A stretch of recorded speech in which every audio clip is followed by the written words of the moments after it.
Hi guys, today's topic are unit circles. Alright, let's get started. So first I drew out like a relatively nice unit circle for you guys.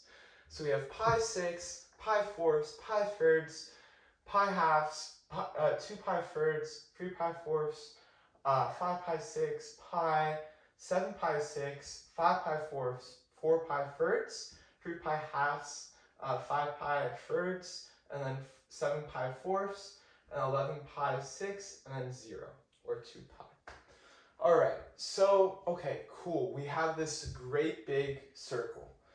But, like, this is really hard to remember, and it's really hard to understand, right? But we want to make this a little bit easier and a bit more simpler to understand. So what we're going to do is that we have this acronym that we use. It's called all students take calculus.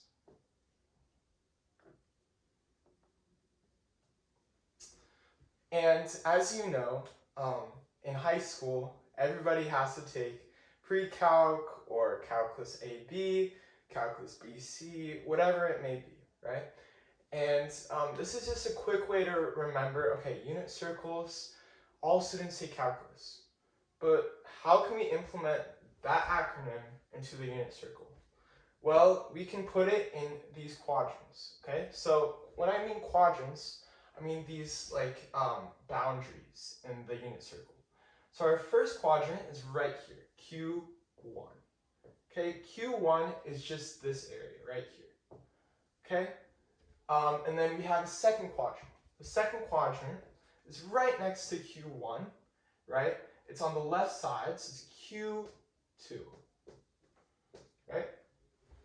Then we have quadrant 3, right? So quadrant 3 is simply just going to be right here, right under 2, and to the left. Okay, this area right here. And then finally, we have quadrant 4. So quadrant 4 is just right here. Okay, quadrant 4. And by using this acronym, we know that all students take calculus, right? So this is our A. A is in quadrant 1, all. And then we have S, which is students, S. And then we have T, which is right here, take. And then finally we have C, right? You may be thinking, Aaron, what does A, S, T, and C have to do with the unit circle? Well, there's an explanation, right? So typically this abbreviation tells us where it is positive, where the X is positive, or where the Y is positive, right? So one of the things you guys have to understand is that whenever we're dealing with unit circles, we have these coordinates, okay? Like square root 3 over 2, 1/2, right? And that's represented as cosine theta and sine theta, right? So in this case, A, right? It's actually all of them. So both the x value and the y value are positive. So that's all, A, all.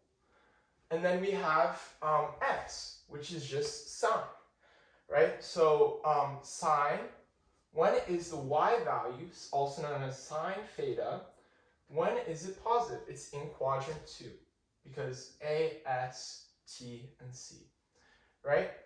Then we have tangent. So T stands for tangent, right? And typically in tangent, we're dealing with these two negatives, right? In tangent, we know it's sine over cosine, right? So when we do sine over cosine, we find that there's a positive, right? Then we go to C. C stands for cosine. So cosine, when we look at this formula here, cosine theta, sine theta, we know that it's going to be the x value is positive. So the x value is here, and it's positive, right? While the y value is negative. Okay, that's just a quick tip. Another thing is that there's this, like, almost this formation, this pattern we see. And that is pi 6, pi fourths, and pi thirds. you may be saying, Aaron, bro, like, it's not, like, pi third's not here, pi fourths is not here, pi sixths is not here. But it really is. If you look really closely, 2 pi over 3, 3 pi over 4, 5 pi over 6, right? There's this pattern we notice. And as you can see here, we're just following that pattern, right? Yeah, that's pretty much it, guys. If you have any questions, please comment below. But that's it for unit circles. Thanks for watching.